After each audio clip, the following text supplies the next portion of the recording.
las 7:11, vamos con nuestra campaña sobre la anemia. Es momento de ponernos fuertes contra la anemia.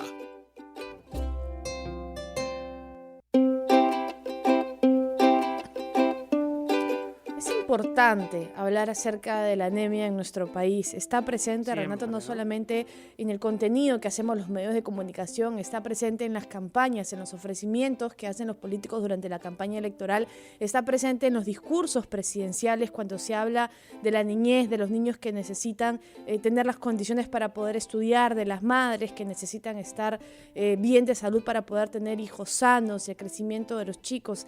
Es importante y va más allá de un tema de alimentación, ¿no?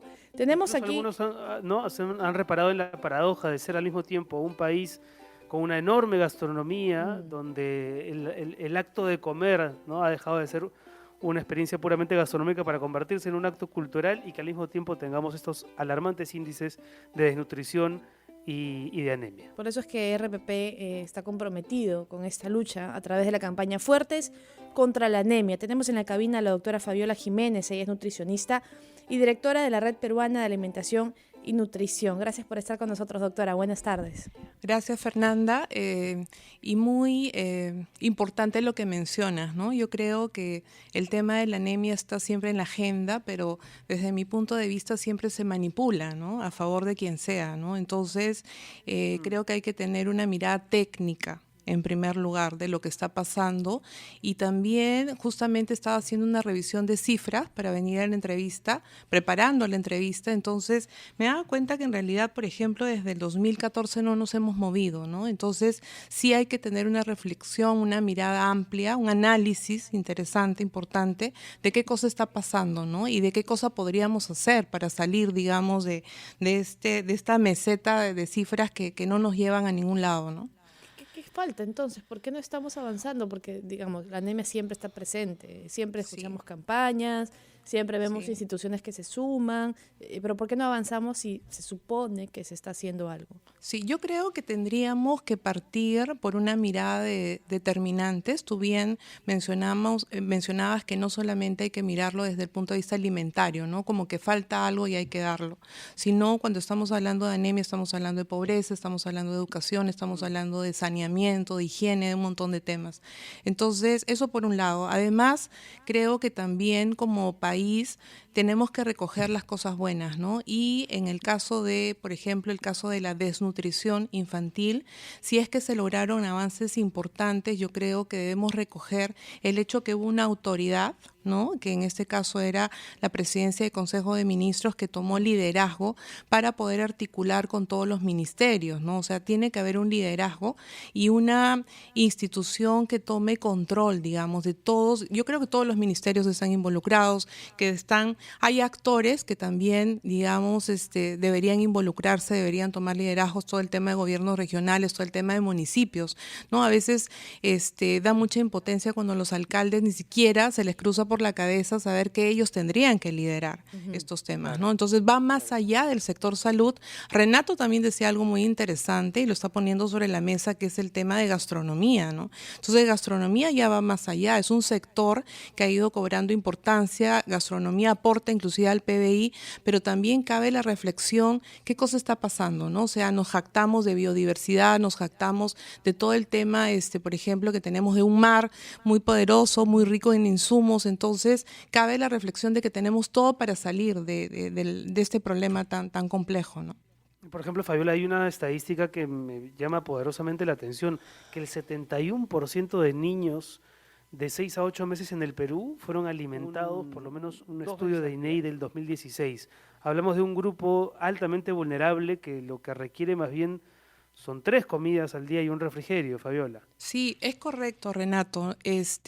Además que, por ejemplo, una de las cosas, yo decía que hay que analizarlo desde el punto de vista técnico. En mi caso, yo soy nutricionista y soy una defensora de zapatero a tu zapato, ¿no? O sea, ¿quién opina qué? ¿no? O sea, yo creo que hay que partir poniendo orden, ¿no? Los nutricionistas nos formamos, tenemos una línea sólida en el tema de la ciencia, ¿no? Entonces, ¿qué cosa es lo que está sucediendo? Por ejemplo, mucha estadística que manejamos oficial, ¿no? Que recogemos de la ENDES. La ENDES es la Encuesta Nacional de Demografía y Salud Familiar. Eso es lo oficial. Se trabaja recolectando datos por el tema de hemoglobina. Entonces, porque es un método más barato para hacer en campo. Sin embargo, hemoglobina lo que nos da cifras es cuando el momento, digamos, ya se ha agotado la reserva de hierro en el caso de los niños. Entonces, a veces lo que sale a nivel de medios de comunicación es que nos peleamos, subió un punto, bajó medio punto, y eso no es lo importante, ¿no? O sea, hay cifras, por ejemplo, en el caso de Puno, los niños de Puno... Te voy a pedir, por favor, que las cifras me las des luego de la pausa, porque estamos así con... Nos matan si no nos vamos a la pausa, pero regresamos porque sería bueno conocer todas las cifras, ¿no? Las cifras reales. Listo, gracias. 7:17. En conexión, tu vuelta a casa bien informado. 7 de la noche con 20 minutos. Estás escuchando RPP Confianza por todos los medios. Tenemos nuestra campaña Fuertes contra la Anemia, una iniciativa de la que estamos conversando aquí con la doctora Fabiola Jiménez, nutricionista y directora de la Red Peruana de Alimentación y Nutrición. Nos contaba, doctora, que usted tenía cifras, ¿no? ¿Cómo está la cosa real? A ver, algunas cifras importantes. La que estaba mencionando es la cifra de los niños de Puno, de los niños menores de 3 años. Estaba hablando que la cifra es 73% de los niños en Puno tienen anemia, ¿no? Wow. Entonces, pero estaba mencionando a la vez que el sistema que se utiliza para medirlo, el parámetro bioquímico es la hemoglobina. Y la hemoglobina ya es un parámetro demasiado tarde.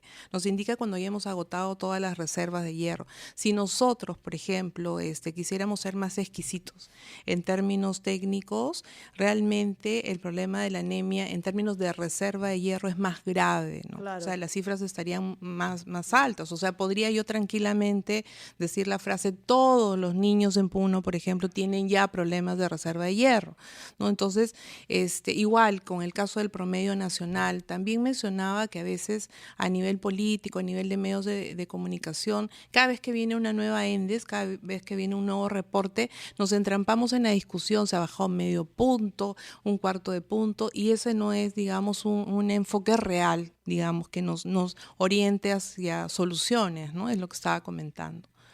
Ahora, Fabiola, si pensamos en tips para que la gente que nos está escuchando y que de pronto tiene niños en casa, incluso recién nacidos, pueda pensar qué hacer con sus comidas, con sus desayunos, con sus loncheras, no sé qué podrías recomendarles. Sí, qué bueno que tocas el tema de recién nacidos, Renato, porque tendríamos que tocar a la gestante, ¿no? Entonces, el tema de la gestante es importantísimo en el caso de nuestro país, sobre todo porque tenemos cifras muy altas de embarazos adolescentes, ¿no? Entonces, esto es un tema complejo, porque tenemos adolescentes que recién están formándose, ellas que recién están terminando de formarse y que ya están embarazadas, ¿no? Entonces, la gestante, el hierro es el único nutriente que tiene que ser suplementado en la dieta de una gestante. O sea, yo puedo hacer la dieta más perfecta del mundo, tratar de meterle un montón de sangrecita, de hígado, de vaso, de vísceras, y no llego porque los requerimientos de hierro de una gestante están sumamente incrementados. Entonces, existen políticas de Estado, una persona que está gestando, una madre que está gestando, tiene que acudir a un centro de salud, a una posta médica y preguntar, informarse, porque los suplementos son gratuitos. Dan los suplementos. Exactamente. Están en obligación son gratuitos. de darles. Sí, gratis además, ¿no? Entonces hay que suplementarlos porque no se llega, ¿no? Entonces la idea es desde promotores de salud, desde todo el sector salud, fomentar esto, ¿no? Que la madre se entere, que lleguen estos suplementos y que puedan ser incorporados en la dieta de la gestante. Ahora, esta mamá que está, digamos, con sus requerimientos óptimos de hierro, lo que va a hacer es transferir, ¿no?, a su bebé reservas de hierro, sobre todo reservas para los 2 primeros meses de vida. O sea, si la mamá está con sus cifras ok, va a traspasar estas reservas al bebé los 2 primeros meses de vida, y esto es muy importante. Es muy importante porque recordemos que, por ejemplo, el contenido de la leche materna no es tan alto en hierro. O sea, la leche materna no es tan rica en hierro. La ventaja que tiene es que se absorbe, tiene una buena calidad, una buena biodisponibilidad se llama, y se absorbe completamente. No es suficiente. Pero no es suficiente. Entonces, en el caso, se promueve también la lactancia materna materna exclusiva hasta los 6 meses y luego viene un periodo crítico. Este sí es un periodo, que tiene que prendernos las alarmas, las alertas, que se llama el periodo de alimentación complementaria. El término, ¿no?, ha ido mejorando. Antes se llamaba destete, que es un término erróneo, luego se llamaba lactancia, que también es erróneo. Mejor, El término mucho correcto mejor. es alimentación complementaria, Eso. porque complementa la leche materna. Y el mensaje clave tiene que ser que no se deja la leche materna, sino se complementa, porque, digamos, los requerimientos nutricionales del niño ya están incrementados. Entonces, este periodo es el más complejo en general en nuestro país. Es un periodo donde los niños se desnutren, donde los niños bajan de peso, donde comenzamos a tener reportes de problemas de anemia. Entonces, Buenísimo. allí lo que hay que capacitar a la mamá o al cuidador, porque incluye al papá, al abuelito, al tío, A quien quien tenga sea, al bebé. es que la papilla, ¿no?, tiene que ser una papilla apropiada, tiene que tener una adecuada densidad energética, se llama, o sea, ser espesa, ¿no?, y tener ciertos alimentos que se incorporen en la papilla para poder mejorar el hierro. Perfecto, doctora. Y eso último que has dicho, Fabiola, me parece central, ¿no? Que todos los miembros de la familia están involucrados en la alimentación de los niños, no solamente la madre. Muchas gracias a Fabiola Jiménez, que es nutricionista y directora de la Red Peruana de Alimentación y Nutrición.